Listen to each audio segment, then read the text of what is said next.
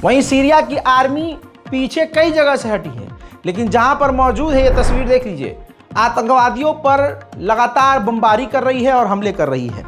अब भारी हथियारों के साथ और मिसाइल सिस्टम के साथ, मेरे साथ ये तस्वीर देखिए, इजराइल की सेना होम्स के इलाके की तरफ आगे बढ़ रही है। गाड़ियां हैं, टैंकर हैं, आर्म व्हीकल्स हैं, बड़े हथियार हैं। रशिया भी सीरिया का साथ देते हुए, क्योंकि अब होम्स के इलाके पर कब्जा आतंकियों का हो चुका है, तो उस होम्स के इलाके पर रशिया बमबारी कर रहा है। देखिए,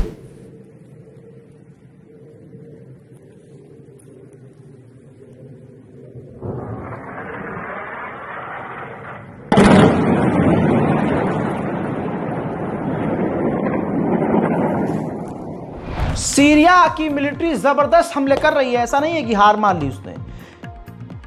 सीरिया की मिलिट्री ने जो ऑपरेशन किया है, उसमें एक अमेरिकी फौजी बुरी तरह से घायल हुआ है, उसके दिमाग के अंदर चोट आई है और उसे अमेरिका वापस ले जाया गया है इलाज के लिए। सीरिया के इस ऑफिशियल अपडेट पर, इस दूसरी रिपोर्ट पर, आज की, इससे पहले भी पार्ट 1 अपडेट दे चुका हूं, जाइए देखिए। इसमें आज मैंने बेसिक चीजें, बहुत सारे कंसेप्ट मैंने क्लियर किए हैं, लिहाजा कोशिश रहेगी कि आपको एक्चुअल और फैक्ट इसी तरह से बताता रहूं, सबूत के साथ। वहीं मेरी गुजारिश आपसे ये है कि आज ये माहौल है, आज ये दौर आ चुका है, क़यामत करीब है, हालात देख लीजिए, क़यामत की निशानी नज़र आ रही हैं।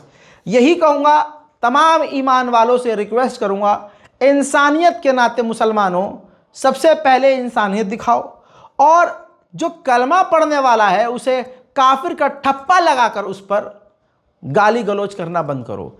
आपस में नफरत, अगर हमें आपस में कोई मसला है, हमारा शिया, सुन्नी, देवबंदी, मलिक, राफजी, जितने भी हैं, इन आपस वाले मामले में हम बाद में देख लेंगे, अभी हम एक हो जाएं, वो हमारे लिए बेहतर है। इस चीज़ को शायद आपको समझने में मुश्किल होगी, लेकिन ये मेरा ईमान था, ये अल्लाह मुझसे काम ले रहा है, ये ज़बान जो बोल रही है अल्लाह के हुक्म से ही बोल रही होगी, क्योंकि अगर अल्लाह की इजाज़त ना होती तो शायद मैं आपके सामने यहाँ खड़ा भी ना होता। उम्मीद करूँगा कि दिल साफ रखेंगे और अपने तमाम घरेलू मसले को बाद में देखेंगे। अभी हम सबको इस दिमाग से सोचना होगा कि हम सब मुसलमान हैं। जय हिंद।